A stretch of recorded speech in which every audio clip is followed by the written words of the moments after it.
Y esto de la innovación en la gobernanza nos lleva, dándole la bienvenida a Héctor, a la primera pregunta sobre los temas que él maneja con tanto detalle.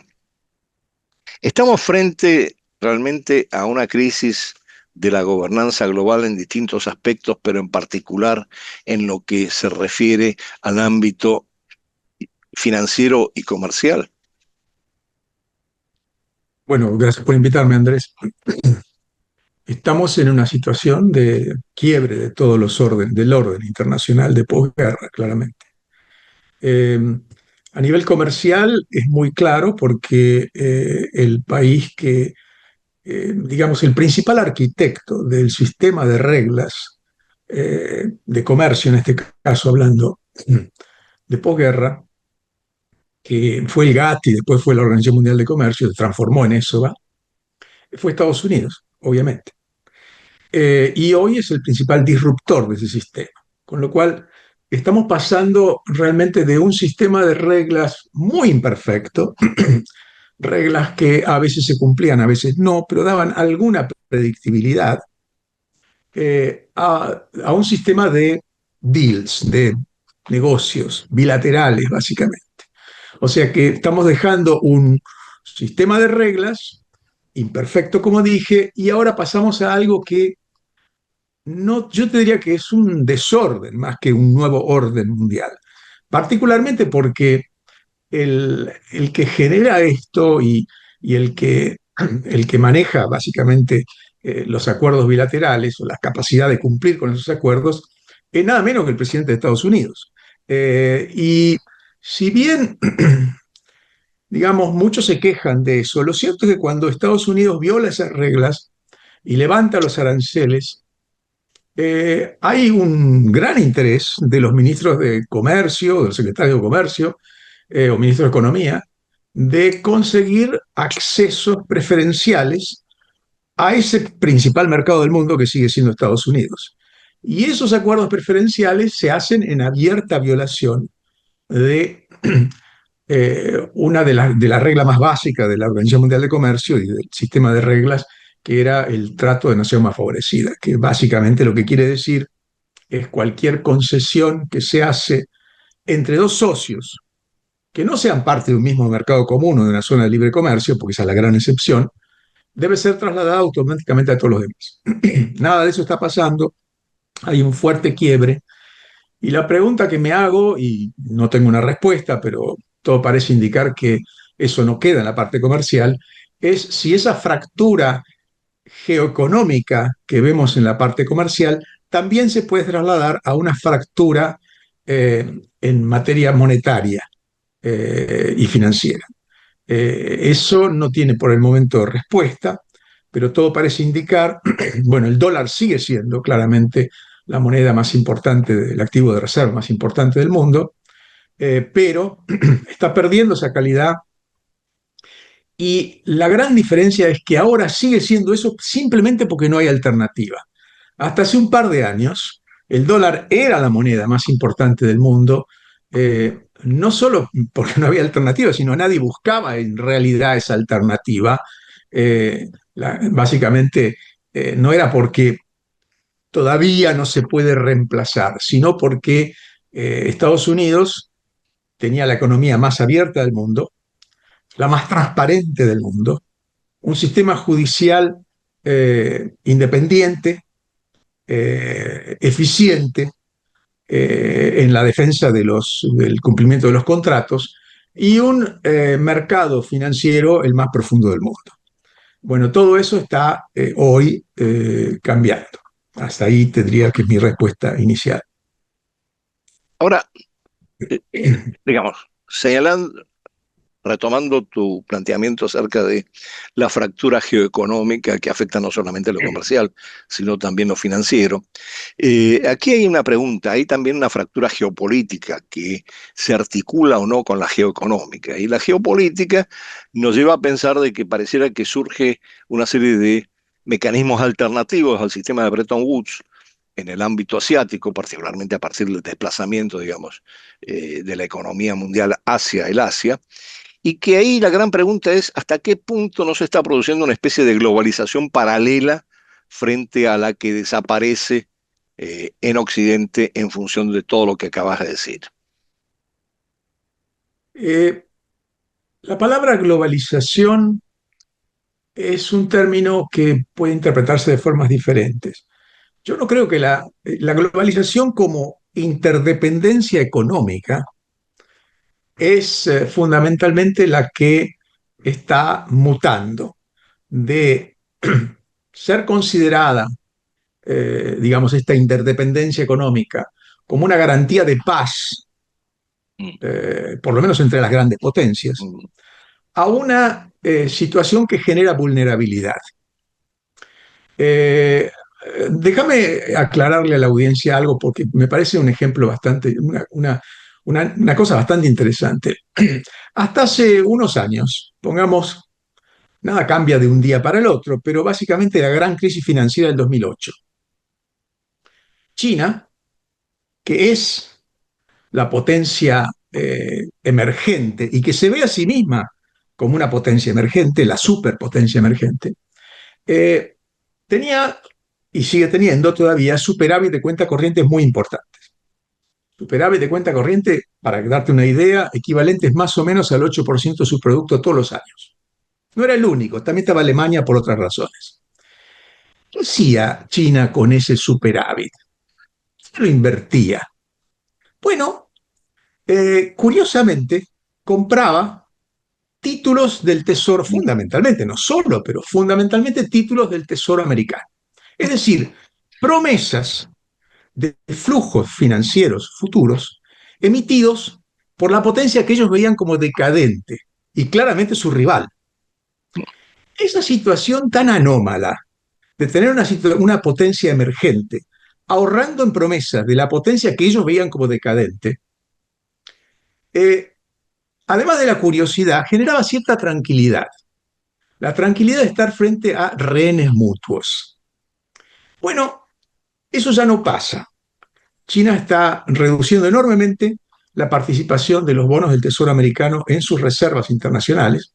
Sigue teniendo bonos americanos, ciertamente, porque no es fácil reemplazar los bonos del Tesoro de Estados Unidos, que son, digamos, el activo que tiene un mercado financiero más importante, el más líquido de todos, por supuesto no es el que más rinde, pero es el que era el más seguro además. Esa situación hoy ha cambiado enormemente. Y yo te diría que eso es un indicador de que estamos frente a una ruptura, te diría, de esa especie de indirectamente confianza que había entre esos dos hegemones. Pero curiosamente hay otra cosa que está pasando también. Eh, China era un modelo de desarrollo económico muy diferente al que lidera, o lideraba, mejor dicho, Estados Unidos. Y lo que está pasando, curiosamente, es que los dos modelos, si bien la rivalidad geopolítica es cada vez más profunda, la similitud de los dos modelos es cada vez mayor. Porque lo que está haciendo esta administración de Estados Unidos es desdibujar muchas de esas diferencias. Primero, la enorme influencia del Poder Ejecutivo sobre los medios. Eh, la los cuestionamientos cada vez mayores a la independencia del Poder Judicial.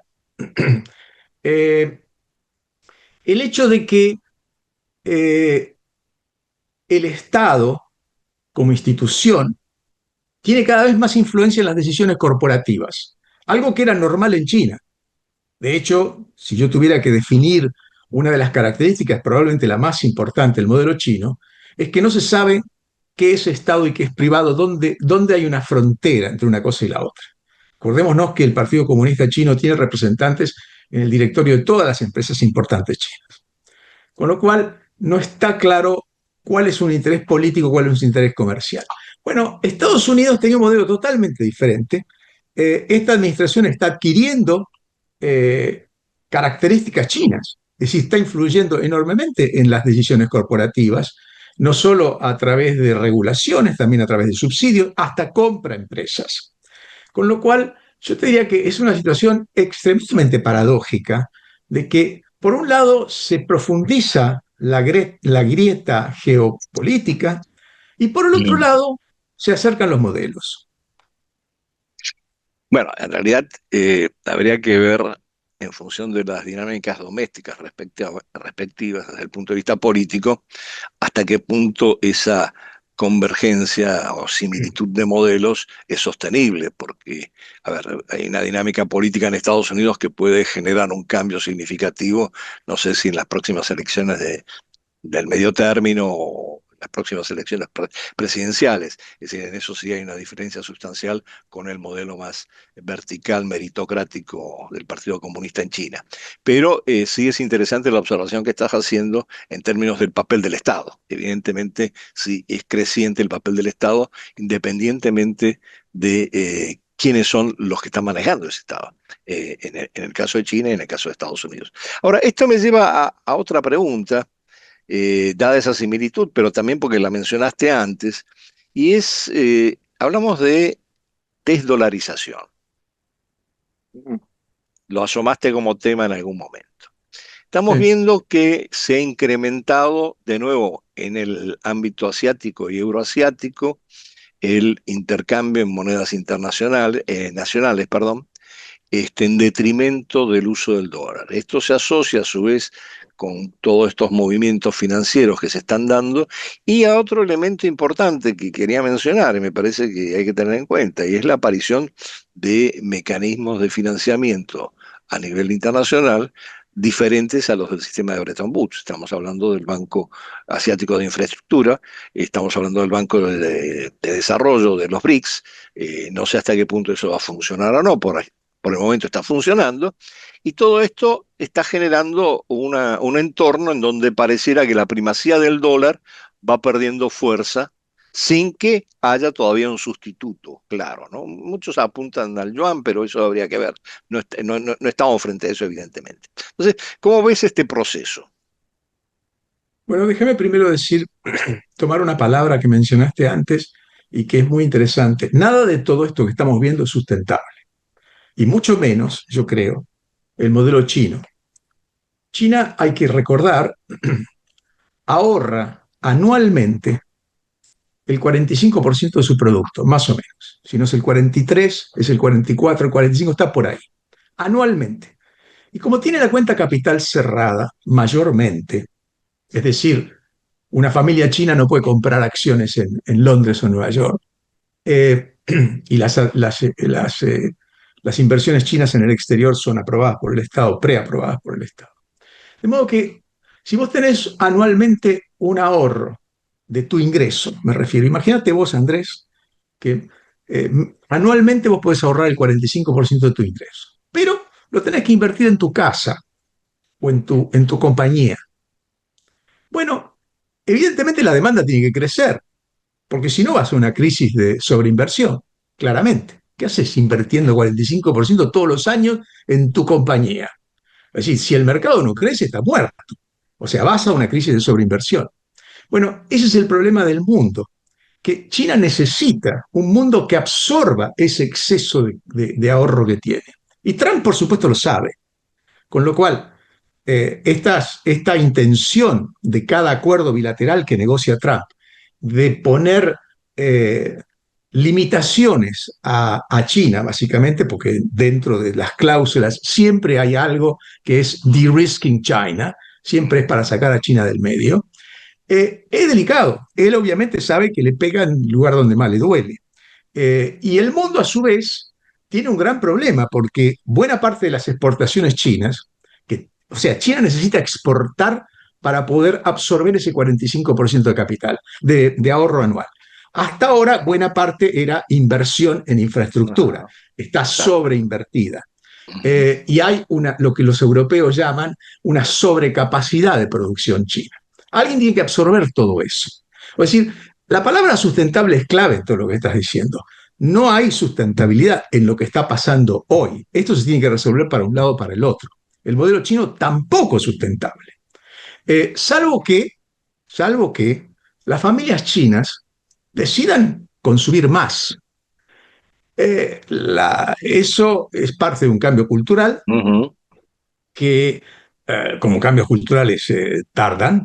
Y más allá de eso, a veces creo que tenemos que tener cuidado con lo que deseamos, porque si las familias chinas empiezan a consumir como las familias americanas, necesitamos otro planeta.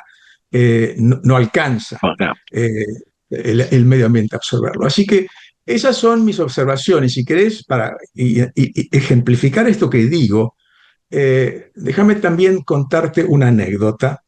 También en el periodo previo a la crisis global financiera, que empezó en Estados Unidos, me refiero a Lehman Brothers en 2008, eh, eh, la preocupación eran los desbalances globales. Y tenían nombre y apellido, era China y Alemania, por razones diferentes. Eh, entonces, en el directorio del fondo nos reunimos preocupados por el tema de los desbalances globales y por supuesto el gran acusado era China, que no dejaba que su moneda se apreciara lo necesario como para reducir su superávit comercial y de cuenta corriente. Entonces, entre las cosas que se le recomendaban era lo más clásico, que el Banco Central baje la tasa de interés. Porque normalmente, cuando la tasa de interés baja, el consumo sube y el ahorro baja. Bueno, después de insistir mucho, el Banco Central chino, en esos años, empezó a bajar la tasa de interés. Pero lo que alarmaba era que lejos de encontrar el resultado esperado, que era que las familias chinas consumieran más y ahorraran menos, lo que pasaba era exactamente lo opuesto. Las familias chinas, cuanto más bajaba la tasa de interés, más ahorraban y menos consumían. Llamamos al Mission Chief, al economista del fondo dedicado a China, y le pedimos, explíquenos esto. Él dijo, bueno, es que las familias chinas se imponen metas de ahorro anuales. ¿Por qué? Bueno, probablemente porque no tienen confianza en el Estado suficientemente, en la capacidad del Estado de darles, digamos, garantías vinculadas con la salud, con la educación, con las jubilaciones. Probablemente, yo no soy un experto en cultura china. Lo cierto es que pasaba exactamente lo opuesto de lo que se esperaba. Entonces, esos cambios culturales, si las familias chinas van a empezar a consumir más, la verdad que por el momento no se ve. Por el momento lo que se ve es que China está desviando comercio, que antes entraba en el mercado americano, hacia todo el resto del mundo, porque baja las exportaciones chinas con Estados Unidos, han bajado como un Ajá, 25%, ajá. y han aumentado respecto a todo el resto, al punto que China aumenta su superávit comercial. O sea, vos me decís sustentabilidad, para mí es una palabra clave. No hay sustentabilidad en lo que está pasando. Ahora, si querés, puedo decir algo de la desdolarización, pero... Me encantaría. Es la pregunta que viene asociada. Ok, mira, hay algo muy curioso que está pasando. El dólar sigue siendo la moneda preeminente, no tiene reemplazo. El yuan eh, podría ser, pero China tiene tres problemas ahí. El primero es la cuenta capital cerrada, le decía, el yuan no es Ah, convertible. Lo segundo es, ¿vos qué harías, Andrés, si de repente tenés, ahorras en yuans? ¿En qué lo pondrías? Además de la caja fuerte, me refiero, ¿no? ¿Qué activo financiero puedes comprar? Y muy pocos. Y muy pocos y algunos en Hong Kong. De hecho, están los panda sí, bonds, que se sí. llaman. Ok. Bien. Y la tercera es, ¿y qué garantía tenés de que tu contrato financiero, al comprar algún activo chino, si pudieras, me refiero, lo vas a poder defender en los Claro. tribunales? No tiene nada de todo eso. Por eso China está todavía lejos de eso. No solo porque tiene la cuenta capital cerrada, sino además porque no tiene un mercado financiero profundo, no hay confiabilidad en la independencia de las cortes, y allí viene una de las cosas que mencionábamos de que se Ujú. están pareciendo los modelos. Lejos están todavía de parecerse, pero digo, se están acercando.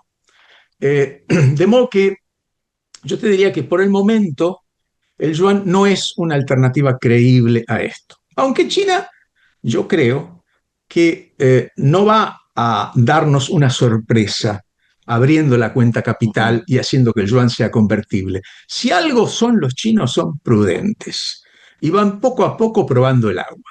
Si me permitís, te voy a decir lo que creo que puede pasar. China, así como cuando entró en el sistema multilateral de comercio, no abrió de un día para el otro el mercado. fue abriendo zonas de libre comercio, probando cómo funcionaba y arreglando sus regulaciones o ajustando sus regulaciones de acuerdo a la experiencia que iba adquiriendo en eso. Yo creo que con el tema financiero y monetario, de hecho, el presidente Xi dijo que quiere que el yuan sea una moneda internacional de reserva. O sea, evidentemente lo tienen en la cabeza. ¿Cómo van a llegar a eso? Yo creo que es muy parecido a lo que hicieron en comercio. Van a ir abriendo zonas, emitiendo activos que sean convertibles y probablemente cotizándolos en determinadas zonas. Que yo, Hong Kong sería un clásico, pero también puede ser Shanghái. O sea que yo creo que ellos van a ir probando el agua y acercándose a eso. Ahora, si lo van a poder hacer o no es otra historia. Bueno, el tema de si lo van a poder hacer o no también tiene que ver con algo que planteabas vos de hasta qué punto Trump no está desmoronando el sistema de reglas y de alguna manera favoreciendo a que así sea a corto o mediano plazo se busquen otras alternativas. Está clarísimo eso. Obviamente, Mm, Trump, yo creo que el presidente Xi debe estar encantado con lo que está haciendo Trump. Estados Unidos está aplicando claramente lo que se llama raw power politics, o sea, política de poder crudo, digamos, mm, ¿no? Eh, y eso, por supuesto que lo puede hacer, no solo porque es el país más poderoso del mundo militarmente, pero fundamentalmente porque tiene el mercado más importante. Y además emite el activo de reserva más importante. De modo que lo puede hacer, pero están pasando cosas raras.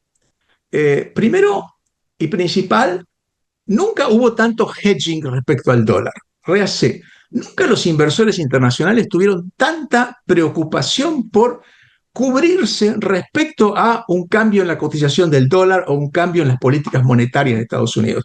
Y el hedging del dólar, hedging sí, hedge es un cerco, como sabes, o sea, es poner sí. un límite, básicamente, comprar, digamos, comprar una especie de seguro, fundamentalmente. Nunca pasó tanto. A su vez, China creó hace pocos años un sistema alternativo al SWIFT, que lo llaman Ujú. SIPS, que es un sistema de clearing de pagos que se hace a través de, escapa el problema del SWIFT, que básicamente Eh, le permite a Estados Unidos tener un gran control respecto al sistema de pagos internacionales, porque como el dólar es la moneda más usada para los pagos internacionales por lejos, y como cualquier pago internacional, si es en dólares, tiene que pasar por un banco agente en Estados Unidos tiene un gran poder financiero para aplicar sanciones financieras. Bueno, eso está poco a poco cambiando. Estamos lejos todavía, pero ¿sabes qué? Las cosas se precipitan, Andrés. Nunca pasan hasta que pasan. Y cuando pasan, se precipitan. y yo no sé, como lo veo yo desde una perspectiva más geopolítica, pareciera que un poco el detonante para este cambio en términos de una eventual competencia. No sé si en este momento se puede hablar de una competencia entre el SWIFT y el SIPS, pero lo cierto es que se ha ido incrementando en lo que es el mundo euroasiático en particular. Eh, Mm. Mecanismos de clearing como el SIPS. Bueno, hay una articulación entre el SIPS chino y el sistema ruso que está muy desarrollado, que, pero que responde además por parte de Rusia a las sanciones aplicadas en su momento por Estados Unidos por la guerra de Ucrania y Europa, excluyéndolo del SWIFT. Entonces es Bueno, como que, justamente, sí, algo que pasó y que tiene consecuencias de largo plazo es que hasta el tema de Ucrania había una regla sagrada, que es las reservas de los bancos centrales no se tocan. Y eso se toqueteó.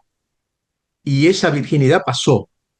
Y hoy el mundo ya sabe de que las reservas de los bancos centrales no son intocables. Con lo cual los bancos centrales empiezan a comprar oro, empiezan a hedgearse del dólar, empiezan a cambiar de monedas, a diversificar sus monedas. El dólar sigue siendo la moneda más importante, pero así como tenía el 70% de aproximadamente de las reservas de los bancos centrales estaban valuadas en dólares hace unos 15 años, hoy están en 50 y pico. Sigue siendo, por supuesto, la moneda más importante y no hay alternativas todavía, pero ha crecido otras monedas, incluso monedas secundarias, te diría, como el dólar canadiense, por ejemplo, el dólar australiano. el australiano, sí, Eh, Desde ya, por supuesto, el franco suizo, que es sí, Lilliput, ¿ok? sí. Nada, esto es una economía. La UBS tiene más depósitos bancarios que el Producto Bruto suizo, con lo cual evidentemente es una moneda de reserva, pero no hay un Estado tan grande detrás para bancarlo. Por supuesto, también están las criptomonedas que están creciendo, pero ese es un capítulo diferente. Te diría, Estados Unidos está muy metido en el tema de las monedas convertibles, criptomonedas Sí, convertibles. sí. Y bueno, ese es un tema que evidentemente va a revolucionar o puede revolucionar fundamentalmente el sistema monetario y financiero internacional. Por el momento no es, no es una amenaza, pero quiero decirte, hay un cambio ahí. A ver, por un momento bajando a tierra un hecho muy concreto que está pasando, estamos en un nivel de análisis mucho más profundo, pero esta baja del Bitcoin drástica en estos días, ¿a qué lo asocias? Aquí es una moneda enteramente especulativa, Ajá, es enteramente especulativa. ok, No es lo mismo que las criptomonedas convertibles que están, ajá, digamos, los stablecoins, ujú, eh, que, que, que está tratando de, que están creados ya, en definitiva, pero están creciendo. Es otra cosa. Esas son monedas convertibles que teóricamente tienen detrás de sí, y ni siquiera pagan intereses, teóricamente, vos podés simplemente hacer transferencias internacionales con un clic, pagando muchísimo menos comisiones y en el acto. Es una gran ventaja esa. Pero digamos que por el momento no te diría que no es. No me animo a decirte qué monto de las transacciones internacionales están haciendo en eso todavía. ah. Pero no es comparable con una moneda enteramente especulativa como el Bitcoin. Volvamos un poco al tema de la sostenibilidad, pues, me gustó y me quedó pendiente. ¿Cómo ves la sostenibilidad de las políticas que está llevando a nivel internacional y en el ámbito financiero y comercial y geopolítico estratégico también, la administración Trump? ¿Qué sostenibilidad tiene? La política exterior de Trump, estás diciendo. Sí, sí. Bueno, a ver, lo que no tiene sustentabilidad es el hecho de que Trump con sus políticas está ganando poder en el corto plazo, pero está pagando un costo altísimo a Estados Unidos en lo que se Mm, llama soft power. mm, Soft sí, power o poder sí, blando, digamos. mm, Eh, la diferencia entre un líder y un bully o alguien, un matón, básicamente alguien con poder simplemente, es que el líder inspira. El líder tiene un modelo que te inspira. Además, Estados Unidos era un hegemón particularmente, yo voy a decir algo que a muchos no le va a gustar, pero lo voy a decir igual y voy a dar un ejemplo. Estados Unidos era un hegemón particularmente benévolo. Y no quiere decir que no tenía políticas de poder. Lo que quiere decir es que el sistema de reglas que ellos crearon los limitaba a ellos, y eso es probablemente lo que más le molesta a Trump. Y te voy a dar un ejemplo, Andrés, que me parece una anécdota personal que me marcó, te diría. Cuando yo llegué por primera vez a Ginebra como diplomático argentino, el embajador que tenía como jefe me pidió que me hiciera cargo del dossier agrícola. Muy interesante para un país como la Argentina, una buena responsabilidad, una gran responsabilidad. Y me acuerdo que esto fue en 1994, o sea, hace muchos años. Voy como un diplomático junior a una reunión en la Organización Mundial de Comercio. Pero una reunión informal, o sea, no había traducción, no había minutas, pero una reunión muy agitada y monopolizada fundamentalmente por una diferencia profunda entre Corea del Sur y Estados Unidos. Estados Unidos quería que Corea del Sur le comprara carne, bifes, beef, como le dicen, okay, carne. Corea del Sur no quería. Aceptó comprar carne americana, pero la vendía en carnicerías particulares. No era la misma carnicería donde se vendía la otra carne doméstica. Había que ir como a un free shop a comprar bifes o carne americana, con lo cual era una trampita. Los americanos insistían en que le tenían que dar un trato equivalente a la carne local. Y fue una discusión muy ácida. Los coreanos no querían saber nada. Y era no, y no, y no, y no. Y yo estaba asistiendo a esa discusión bilateral con una gran sorpresa, porque no podía dejar de darme cuenta de que Corea del Sur existía porque Estados Unidos Ah, la protegía. Y en el momento en que esta discusión tenía lugar, había no menos de 50 o 60 o 70 mil tropas americanas en Corea del Sur. Y no me podía imaginar al general americano golpeándole la puerta al ministro de Comercio coreano y decirle, vas a comprar nuestra carne y además te va a gustar. Eso no pasaba. Eso a mí me marcó como diciendo, caramba, este país existe porque Estados Unidos lo protege y son capaces de decirle que no. O sea, los márgenes los márgenes de disenso eran totalmente diferentes a lo que uno puede imaginarse un imperio. Y vos sabés también, y seguramente mejor que yo, que en Europa se peleaban por tener bases americanas mm, con soldados en su territorio. claro. Y yo venía de un país, Argentina claramente, inscripto en esa mitología del imperio, del imperialismo americano. Y no tuve más remedio que reconocer de que estábamos frente a un hegemón muy particular. Pero esa particularidad aparentemente ha tenido una evolución muy clara del hegemón benigno a un hegemón, como lo llaman ahora, depredador. Bueno, sí, en realidad por eso te estaba diciendo que los modelos se parecen, se empiezan a parecer cada vez más, peligrosamente. Peligrosamente para lo que llaman los in-between countries, es decir, los países no, que digamos que preferirían no alinearse ni con uno ni con el otro. No es nuestro caso, como vos Claro, sabés bien que claro. nosotros estamos enteramente alineados, Claro. pero existe digamos, a ver, si yo tuviera que decir qué es lo que yo esperaría para un in-between country, o sea, para un país de potencia intermedia, eh, acuñando, o sea, no acuñando, usando la frase acuñada por Mark Carney hace poco en Davos, Ujú. eh, la mejor situación sería poder tener las mejores relaciones posibles con los dos hegemones y a su vez aprovechar las oportunidades de arbitraje que genera esa rivalidad geopolítica. Porque las rivalidades generan oportunidades de arbitraje, si las querés usar, por supuesto. Bueno, Eh, ahí aparentemente deberíamos estudiar los casos de Rusia, por un lado, y de India, que, a ver, juegan, en el caso de Rusia es mucho más difícil por la crisis ucraniana, obviamente, pero que sí se ha acoplado económicamente a China. Desde hace 20 años vienen desarrollando la asociación estratégica.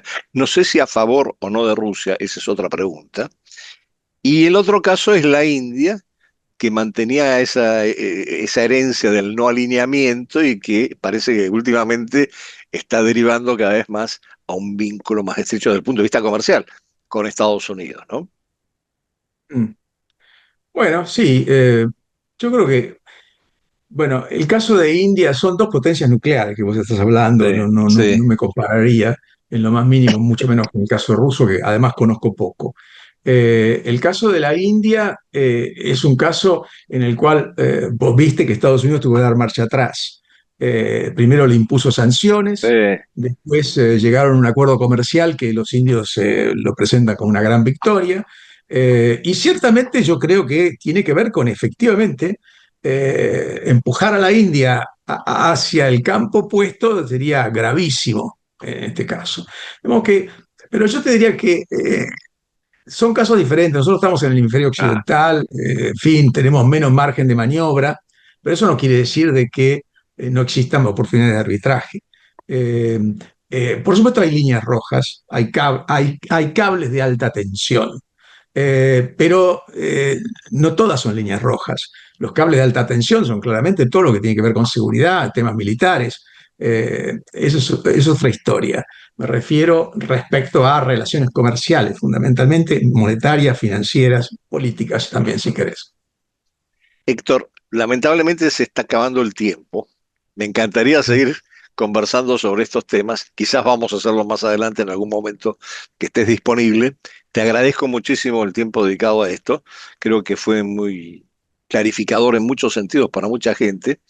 Y ya, más allá de agradecerte, espero que podamos volver a profundizar en estos temas más adelante, porque además estamos en un proceso complejísimo de cambio permanente. Entonces, de repente, de aquí a un año, tenemos que empezar a analizar otro tipo de cosas, ¿no? En esta discusión. Mil gracias, te mando un fuerte abrazo y seguimos en contacto. Gracias, Andrés. Gracias a vos por invitarme.